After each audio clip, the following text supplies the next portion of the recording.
हम पहले संत मत से जुड़े हुए थे और संत मत से जुड़ के जो है अपने दीक्षा प्राप्त करके जो हमारे गुरुजी पहले जो साधना बताए थे वो साधना हम गंगा नदी के किनारे अपना ध्यान लगाते थे और ध्यान लगा के और उस सुषमना के द्वार जो है जिस 10वां द्वार बोलते हैं उसी द्वार में से हम अपनी सुरती को लगाकर और उस 10वां द्वार में प्रवेश कर जाते थे।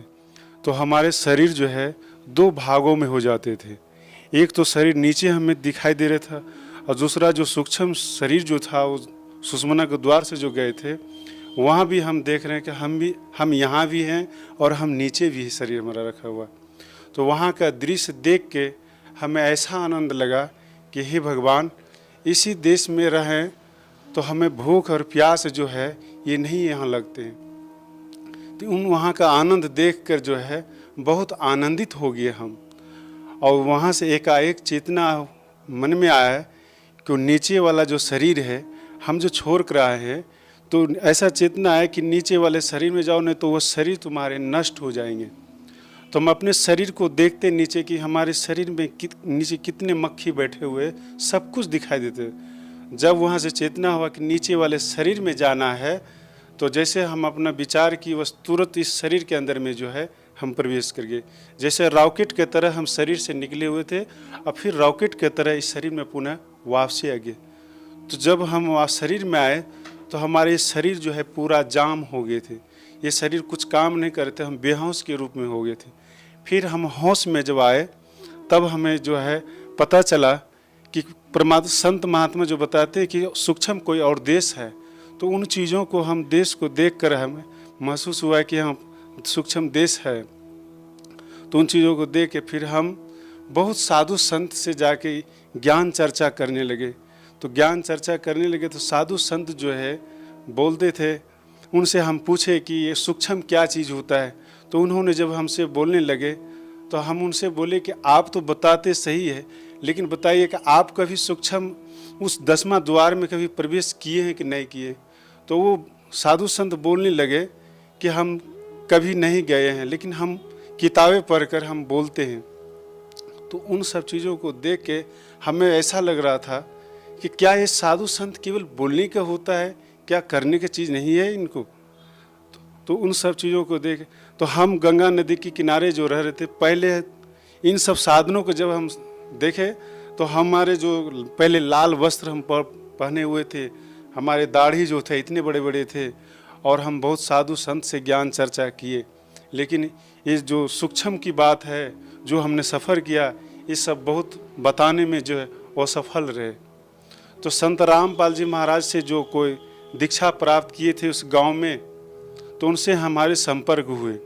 उनसे जब हमारे संपर्क हुए तो उन्होंने ज्ञान गंगा पुस्तक हमें पढ़ने के लिए दिए। जब ज्ञान गंगा पुस्तक जब हम पढ़े तो देखे कि उसमें ब्रह्मांड का जो नक्शा बना हुआ था, वो नक्शा देखकर हम उस किताब को अपने सीने से लगा लिए कि हे भगवान, हे मालिक, ये जो नक्शा जो देख रहे हैं इसमें, इस नक्शे में जहाँ हम यात्रा किए थे सूक्ष्म में, वो नक्शा देखकर हम बहुत खुशी हो गए। और उस नक्शे को देखकर हम मन में विचार किए कि नक्शा बनाने वाले कोई संत ही होंगे। तो फिर उनसे हम पूछे कि हम उनसे कैसे मिलेंगे, हमें क्या विधि है उनसे मिलने की। सर, जो भक्ति साधना आप कर रहे थे, उस भक्ति साधना को करने के बाद आप अलौकिक नज़ारे देखते थे, उसके बाद भी आपने संत रामपाल जी महाराज को अपना गुरु क्यों बनाया? संत रामपाल जी महाराज को गुरु इसलिए बनाए कि संत रामपाल जी महाराज जी जो भी भक्ति बताते हैं, सतलोक की भक्ति बताते हैं, और जो ब्रह्मांड का जो चित्र बना हुआ है उस चित्र को देखकर जो है हम लोग की बहुत खुशी हुई। फिर हम संत रामपाल जी महाराज की शरण में जब हम गए तो वहाँ पर जो है पहले बोले कि आप पहले दीक्षा लेना होगा, तब फिर संत रामपाल जी महाराज जी के आपको मिलने का समय दिया जाएगा। तो जो हम वहाँ पर जब लाइन में जब पहुँचे वहाँ पे, तो गुरुजी जब सबके सिर पर हाथ रख आशीर्वाद देते थे, तो जिस समय हमारे सिर पर हाथ रखे उसी समय हमें संत रामपाल जी महाराज जी पहचान में आ गए कि ये है कौन। इस समाज के नज़र में जो लोग इनको कहते हैं, तो जैसे सोना को सोनार ही पहचान सकता है, लेकिन सोना को चमार नहीं पहचान सकता है। तो उन चीज़ों को देख के हमें तब फिर गुरुजी हमसे पूछे कि जो हमने सूक्ष्म में जाकर अपना अनुभव किए थे, साधना किए थे, जो शरीर को समाधि लगा देते थे, उन सब चीज़ों को जब बोलने लगे, पूछने लगे, तो हम जो बोल रहे थे तो गुरुजी हंस रहे थे। गुरुजी हंस रहे थे, सब कुछ बताए संत रामपाल जी महाराज जी। तो बोलने लगे कि बेटा ये तुम्हारे जो है ये पिछले जन्म का सब कुछ किया हुआ था, इस समय तुमने कुछ नहीं किया था। जो तुम्हें संकेत दे दिया वो भी वहाँ तक की साधना नहीं कर पाया है, लेकिन तुम्हें बता दिया है, ठीक है। लेकिन हमारे नियम और मर्यादा में रहना और अपना भक्ति करना। तो जो हमारा लाल कपड़ा पहना हुआ था, दाढ़ी था, तो इन सब चीज़ों की भी बात रखे कि हमारे लाल कपड़े हैं, दाढ़ी हैं। तो गुरुजी बोले कि बेटा हमें तुम्हारे कपड़े से और दाढ़ी से लेना देना नहीं है, हमें उस सतलुक जो है, सतलुक की भक्ति हम करवा के और सतलुक हम तुम्हें ले जाएंगे। सर, संत रामपाल जी महाराज के शरण में आने से पहले आप भगवा कपड़े पहनते थे, बड़ी बड़ी दाढ़ी आप रखते थे।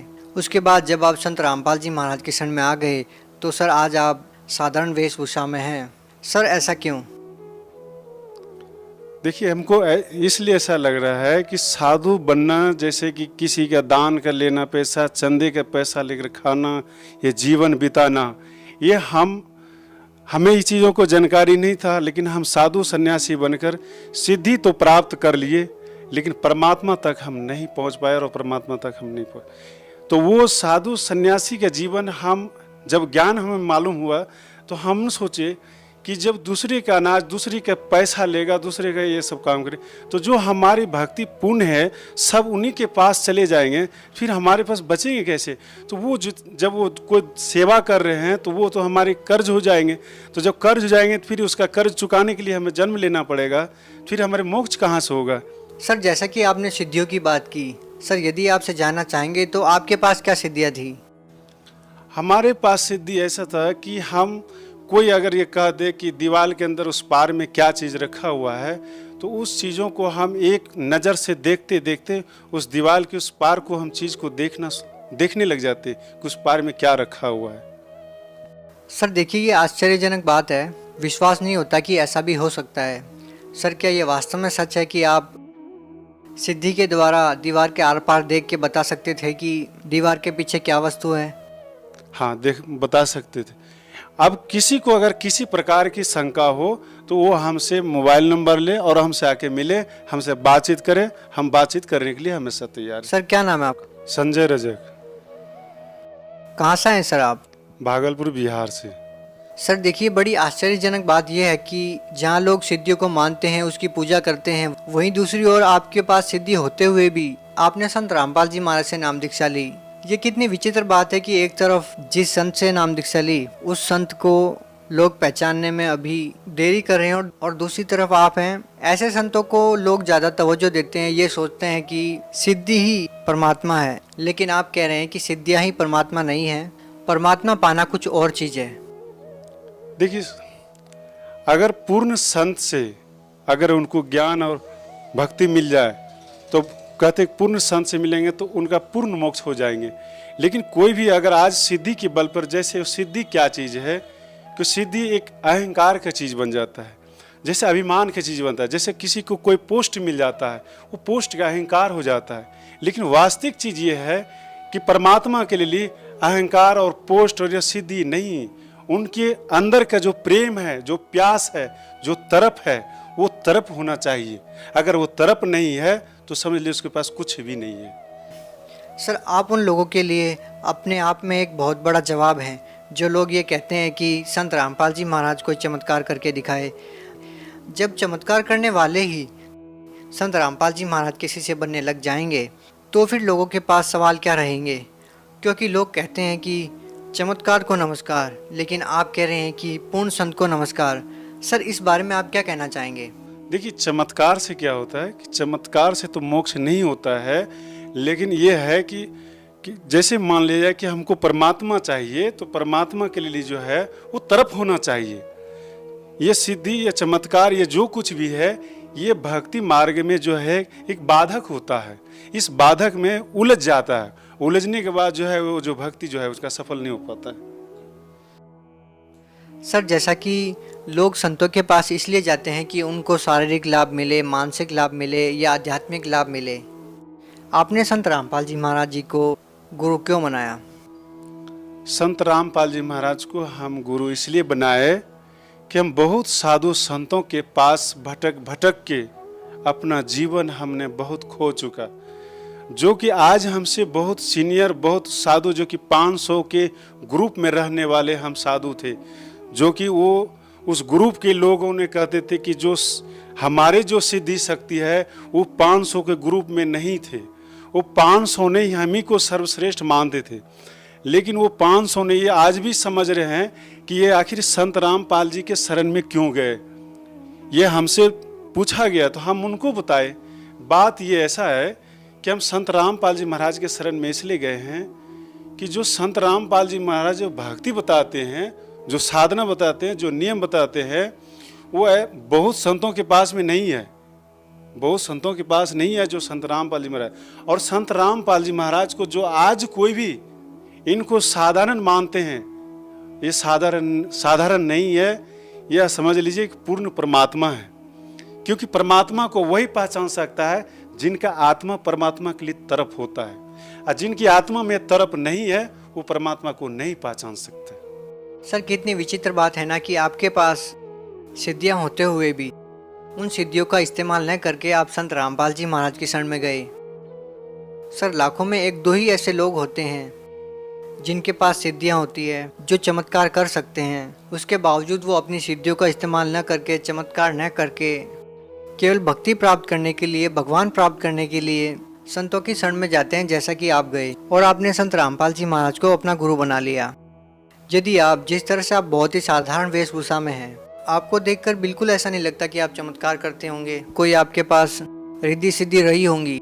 यदि आप इस टाइम पे यदि भगवा कपड़ा पहन लेते हैं, लंबी दाढ़ी बढ़ा लेते हैं और चमत्कार करने लग जाते हैं, रिद्धि सिद्धियों का प्रयोग करने लग जाते हैं, तो आज आप हिंदुस्तान में लाखों लोगों का प्रतिनिधित्व कर सकते हैं। लेकिन एक बहुत बड़ी बात है कि आपने मान बढ़ाई को त्याग कर संत रामपाल जी महाराज को अपना गुरु बनाया। सर, बहुत सारे ऐसे लोग होंगे, बहुत सारे संत ऐसे हैं जो आज भी चमत्कार करते हैं और लाखों की संख्या में उनके अनुयायी है। आप उन लोगों को क्या कहना चाहेंगे? देखिए, हम उन सबों को ये कहना चाहते हैं कि जितने भी साधु संत के वेशभूषा में बनकर जो वक्ता बने हुए प्रवचन करते हैं, दुनिया के लोग उनको मानते हैं और उनकी बात पर चलते हैं, लेकिन हम ये कहना चाहते हैं कि आखिर पूर्ण संत का पहचान क्या है। पूर्ण संत का पहचान तो जान लेना चाहिए।